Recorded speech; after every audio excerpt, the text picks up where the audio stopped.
नमस्कार। आपका अखबार के YouTube चैनल पर आपका स्वागत है। मैं हूं प्रदीप सिंह। उत्तर प्रदेश के पूर्व मुख्यमंत्री कल्याण सिंह का शनिवार की देर रात निधन हो गया। 21 अगस्त को लखनऊ में उन्होंने एक अस्पताल में अंतिम सांस ली। देश भर से तमाम लोगों ने उन्हें श्रद्धांजलि दी। अगर किसी ने श्रद्धांजलि नहीं दी तो उत्तर प्रदेश के दो पूर्व मुख्यमंत्रियों ने, मुलायम सिंह यादव और उनके पुत्र अखिलेश यादव। इन दोनों का जिक्र विशेष रूप से मैं क्यों कर रहा हूँ, क्यों मैंने इस श्रेणी में मायावती का नाम नहीं लिया उस तरह से, उसका विशेष कारण बता रहा हूँ। लेकिन ये देखिए कि कल्याण सिंह जाते जाते बहुत से लोगों के चेहरे से नकाब उठा कर गए। किन लोगों से? जो धर्मनिरपेक्षता का दावा करते थे, जो पिछड़ों का नेता मसीहा होने का दावा करते थे, जो सामाजिक समरसता की बात करते थे, जो समाजवाद की बात करते थे, जो गरीबों के उत्थान की बात करते थे। इनमें बहुत से लोगों को वो एक तरह से एक्सपोज करके गए। कल्याण सिंह बहुत बेबाक नेता थे। उनके जो मन में होता था वही ज़बान पे होता था, और जो ज़बान पे होता था वही उनके मन में होता था। उनके मन में कोई दुराव छिपाव नहीं था। उनकी पूरी राजनीति बहुत ही पारदर्शी थी। उन्होंने अभी अपनी पसंद नापसंद कभी छिपाई नहीं। जो नापसंद है वो नापसंद है, जो पसंद है वो पसंद है। 1991 में जब पहली बार वो मुख्यमंत्री बने, उससे पहले वो मुलायम सिंह यादव के साथ एक मंत्रिमंडल में मंत्री रह चुके थे। दोनों पिछड़ा वर्ग से आते थे। मुलायम सिंह यादव समुदाय से आते हैं, आपको पता ही है। कल्याण सिंह लोध समुदाय से आते हैं, यानी अति पिछड़ा वर्ग से आते हैं। ये जो अभी लड़ाई चल रही है, ये जो मांग चल रही है कि जनगणना कराई जाए, पिछड़ों की जो है जनगणना होनी चाहिए, मालूम होना चाहिए किसकी संख्या कितनी है। दरअसल ये राजनीति कल्याण सिंह जैसे नेता के लिए ज़्यादा मुफीद होती, ज़्यादा फायदेमंद होगी अगर ये गणना होती है। मुझे मालूम नहीं है कि होगी कि नहीं। और मुलायम सिंह यादव, लालू यादव, अखिलेश यादव और तेजस्वी यादव के लिए, इनके लिए ये बहुत महंगी साबित होने वाली है। वो कभी फिर बताऊंगा कि क्यों ये कह रहा हूँ, किस वजह से कह रहा हूँ। लेकिन अभी बात कल्याण सिंह की हो रही है। कल्याण सिंह 1991 में भारतीय जनता पार्टी की पहली सरकार के मुख्यमंत्री बने, जिसको स्पष्ट बहुमत मिला था। उस समय उत्तर प्रदेश का विभाजन नहीं हुआ था, उत्तराखंड नहीं बना था, तो 425 सीटें होती थी विधानसभा की। उसमें 413 या 415 सीटें जो है वो भारतीय जनता पार्टी की आई थी। पहला काम उन्होंने जो किया था, अयोध्या आंदोलन के तो वो नायक थे ही, अग्रणी नेताओं में थे ही, लेकिन उत्तर प्रदेश में कानून व्यवस्था को ठीक करने का, उस समय आप इस बात से समझिए कि क्या स्थिति थी। अपहरण और फिरौती ये बाकायदा एक उद्योग का रूप ले चुका था। कल्याण सिंह ने उसको ठीक कर दिया आने के 6 महीने के अंदर।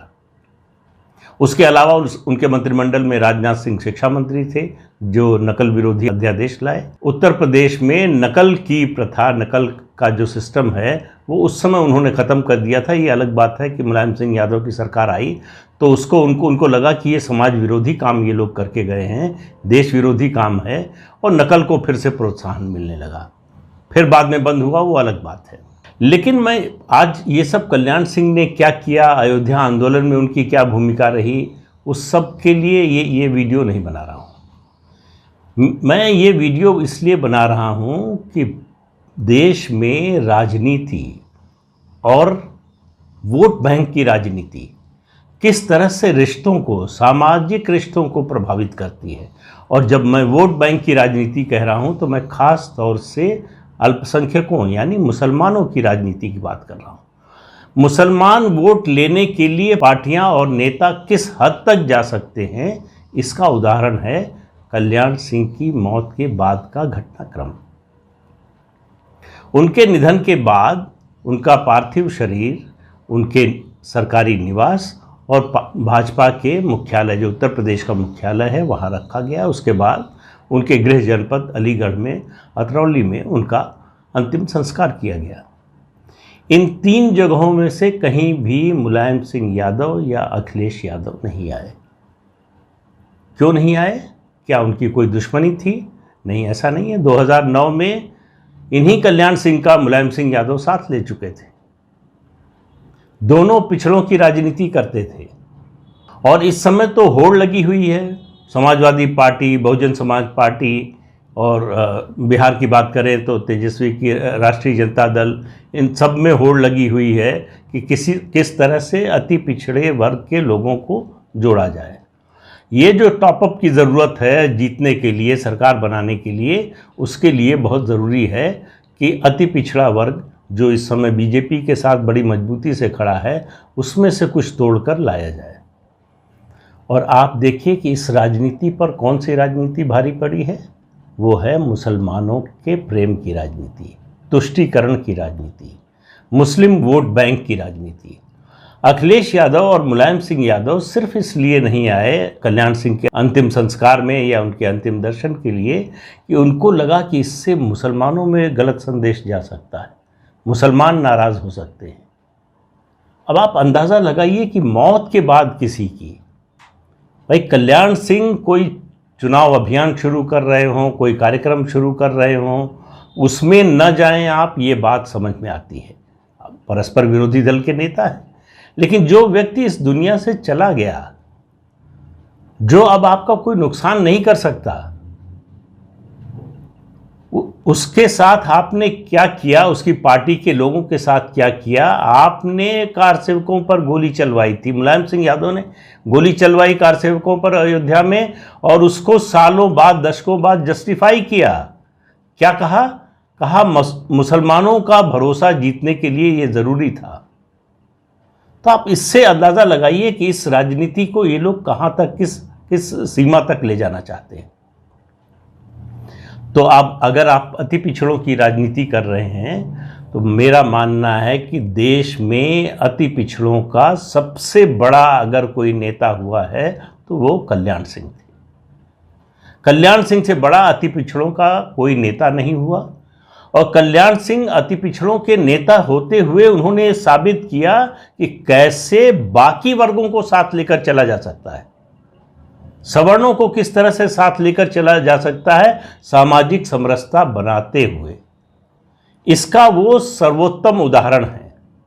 जो भी पिछड़ा वर्ग की राजनीति करना चाहते हैं उनके लिए कल्याण सिंह एक जो है नायक की तरह, एक उदाहरण की तरह, एक मिसाल की तरह उनके सामने है।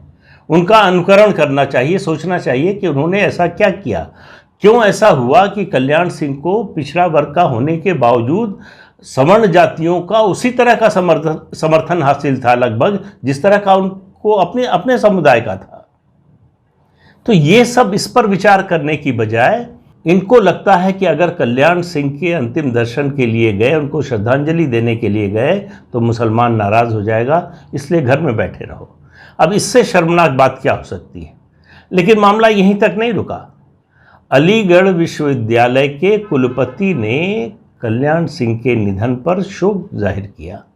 कैंपस में उनके खिलाफ पोस्टर लगे, नारे लगे, और ये बताया जा रहा है कि अलीगढ़ में कैंपस के आसपास सांप्रदायिक तनाव का माहौल बन गया है। ये किस तरह के समाज के लोग हैं जो एक व्यक्ति के निधन से, जो जीवित कल्याण सिंह से तो डरते ही थे, उनके पार्थिव शरीर का भी इतना भय है उनके मन में।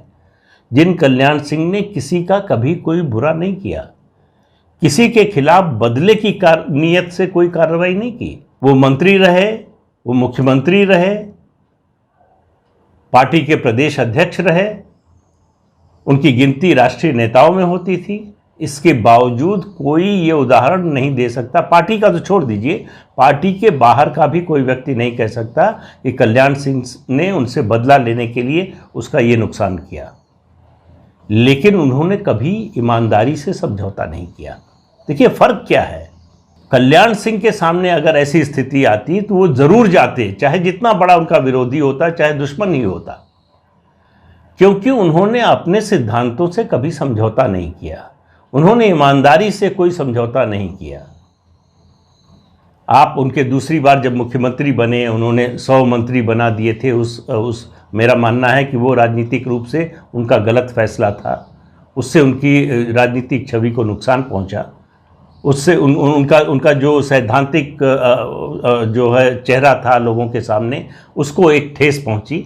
लेकिन उसके अलावा आप देखिए तो उन्होंने नीतियों, कार्यक्रमों का मामला हो और कोई मामला हो, अपनी पार्टी के लोगों की सिफारिश भी अगर वो गलत है, गैर कानूनी है, तो उन्होंने नहीं मानी और मना कर दिया कि हम नहीं करेंगे। संघ के लोगों की तमाम सिफारिशें उन्होंने नहीं मानी क्योंकि उनको लगा कि ये ठीक नहीं है। इस तरह के नेता की मौत के बाद इस तरह की राजनीति निश्चित रूप से आप देखिए कि मुस्लिम वोट के लिए एक पक्ष ये है, दूसरा एक पक्ष बता रहा हूँ। आपने पिछले 20-25 दिन पहले से ये देखा होगा कि ब्राह्मणों को उत्तर प्रदेश में लुभाने की बड़ी होड़ लगी हुई थी। समाजवादी, बहुजन समाज पार्टी, प्रबुद्ध वर्ग सम्मेलन हो रहा था, ब्राह्मण सम्मेलन हो रहा था कि ब्राह्मण जो है हमारे साथ आ जाए। ये कोशिश पहले भी कर चुके हैं ये लोग, खासतौर से समाजवादी पार्टी की बात कर रहा हूँ, और फेल हो चुके हैं। इस बार भी कोशिश हो रही थी। बहुजन समाज पार्टी को जरूर 2007 में कुछ वोट मिले थे ब्राह्मणों के, लेकिन उस समय बीजेपी की स्थिति बहुत बुरी थी, इसलिए मिल गए थे। आज कोई कारण नहीं है कि ब्राह्मणों का वोट बीजेपी के अलावा किसी और पार्टी को जाए, लेकिन हर पार्टी दूसरे वर्गों को लुभाने की कोशिश करती है, इसमें कोई गलत नहीं है। लेकिन आपने देखा होगा कि पिछले 2 हफ्ते से बड़ा सन्नाटा है, कोई प्रबुद्ध वर्ग सम्मेलन नहीं हो रहा है। कोई पार्टी से मेरा मतलब सपा और बसपा की बात कर रहा हूँ, ब्राह्मणों को लुभाने की बात नहीं कर रही है। कांग्रेस पार्टी जो 2017 में जिसके अभियान की शुरुआत हुई थी, ब्राह्मण ने को जो है मुख्यमंत्री के रूप में प्रोजेक्ट करेंगे, वो भी चुप है। जानते हैं क्यों? इन लोगों को ये एहसास हुआ है, ये फीडबैक मिला है कि अगर ब्राह्मण आएगा तो मुसलमान चला जाएगा, मुसलमान को ये पसंद नहीं आएगा, या मुसलमान को ब्राह्मण पसंद नहीं है। इसकी वजह से आप देखिए अचानक ये सम्मेलनों पर एकदम से ब्रेक लग गया है, बिल्कुल सन्नाटा है। कोई इस बात की चर्चा नहीं कर रहा है प्रबुद्ध वर्ग सम्मेलन कराएंगे और ब्राह्मणों को जोड़ना है। तो उत्तर प्रदेश की, अभी मतलब पूरे देश की राजनीति की बात नहीं कर रहा हूँ, उत्तर प्रदेश की इन 2 प्रमुख क्षेत्रीय पार्टियों की स्थिति आप देखें तो मुस्लिम वोट के लिए दोनों में होड़ लगी हुई है। और मुस्लिम वोट पाने के लिए और मुसलमानों को खुश करने के लिए, जब मैं ये कहता हूँ, इस बात पर ध्यान दीजिएगा कि मुसलमानों को खुश करने के लिए, तो मैं आम मुसलमान की बात नहीं करता। ये लोग आम मुसलमान को खुश करने के लिए, उसके विकास के लिए, उसकी शिक्षा के लिए, उसके रोज़गार के लिए कुछ नहीं करना चाहते।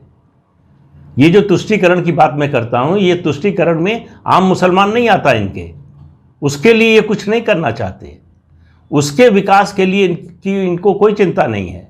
ये मुसलमानों के कुछ कटमुल्ले, कुछ मौलवी मौलानाओं को खुश करने के लिए, जो उनके समाज के कहिए एक तरह से नेता, स्वयंभू नेता हैं, उनको खुश करने के लिए, उनको लगता है कि इनको ठीक कर लिया, इनको साध लिया तो पूरी बिरादरी सध गई। उसकी वजह ये है कि कम पढ़े लिखे होने से या डराए जाने से लगातार एक असुरक्षा की भावना का एहसास पैदा कराकर एक ऐसा परसेप्शन बना दिया गया है कि उसको लगता है कि बीजेपी के खिलाफ वोट देना हमारे लिए सुरक्षा की गारंटी है। और इसकी वजह से वो आंख बंद करके बीजेपी के खिलाफ जो सबसे ताकतवर पार्टी होती है, उम्मीदवार होता है, उसको वोट दे देता है। पिछले 74 साल में हासिल नहीं हुआ इससे कुछ। बीजेपी विरोध के नाम पर मुसलमानों को डराकर पार्टियां दशकों तक सत्ता में रही हैं, लेकिन जिन पार्टियों को सत्ता मिली, उसका फ़ायदा मिला, उन्होंने मुसलमानों के लिए कुछ नहीं किया, वरना उनकी ये जो दशा है वो ना होती। अब आप देखिए कि कल्याण सिंह ने जाते जाते समाजवादी, पिछड़ा वर्ग के नायक, इन सब के चेहरे से कैसे नकाब हटा दिए। इन्हें सिर्फ और सिर्फ सत्ता चाहिए, किसी कीमत पर चाहिए। हर राजनीतिक दल को चाहिए, हर नेता को जो है सत्ता चाहिए, और उसके लिए वो कुछ भी करने को तैयार होता है। लेकिन हर चीज़ की एक सीमा होती है, एक लक्ष्मण रेखा होती है कि आप यहाँ तक जाते हैं, वहाँ उसके बाद रुक जाते हैं। लेकिन इनके लिए कोई सीमा नहीं है, कोई लक्ष्मण रेखा नहीं है। इनको समाज से मतलब नहीं है, इनको प्रदेश से मतलब नहीं, इनको देश से मतलब नहीं है, इनको जिस वर्ग का नेता होने का दावा करते हैं उसके हित से भी मतलब नहीं है।